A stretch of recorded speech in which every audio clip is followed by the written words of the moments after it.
Okay ladies, today I'm going to show you how to do a seated leg extension.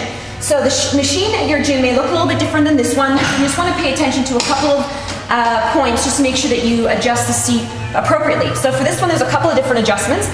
There's one here that you have to adjust depending on how long your legs are. Because I'm pretty short, I'm keeping it at S for small. If your legs are really, really long, you might want to put it in extra long. The key with adjusting this one to make sure it's at the right height for you is that you want to make sure that when you're extending up, that pad is resting on your shins and not on the arches of your foot. So when you come up, it's not rolling off your toes, it's not down too far. So that's the first one you want to adjust. This one here also has another adjustment here. So you can, if you have difficulty getting in, maybe your flexibility, you have difficulty getting in underneath the pad, you might want to give yourself some distance. Then lower it so it's in further. So you get more deeper and fuller range of motion. So the further back you are, the more you have to extend back. So you'll notice, if I put the pad out here, I don't come back all the way, okay? You want to come back as far as you can to get that nice full range of motion to get the full benefit from the exercise.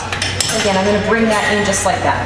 Now, the other thing you want to adjust is the seat on the back. So here, you can slide it back or slide it forward. The key is just really playing around with it till you get the right position for you. So I think that is a bit too far. As you can see, I have to lean back too far. So adjust it to bring it forward, such that when you're in, you can lean back, but still even a little bit too far. So you can see it does take some wiggling around.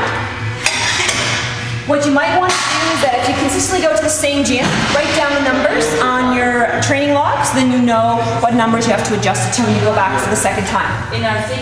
So again, lean back, your waist is in. As you can see, again, I adjusted the seat to make sure I could lean back and protect my lower back, but that also the pad was protecting underneath my knees, okay? So this is your leg extension.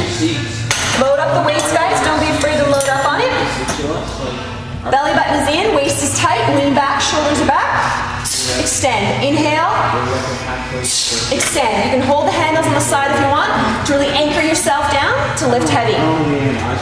Now, if the cameraman could come around, I want to show you, ladies, if you want to trim down those thighs, you want to make sure that your knee is in line with your hip. So when you extend up, toes in line with knees, knees in line with hips, okay?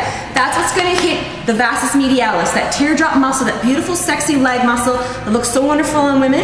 You want to make sure that, again, you're in a straight line, because if you drop that knee to the side, what's going to happen is you're going to put all the emphasis on the outer part of your quad. You're going to develop the sweep in your quad, which is going to make your quads bigger. If you do want to thicken your thighs, then drop your knees to the side and extend the legs up. If you want to narrow the thighs, bring the knees in, line with your toes, and extend up. So that, ladies, is called a leg extension.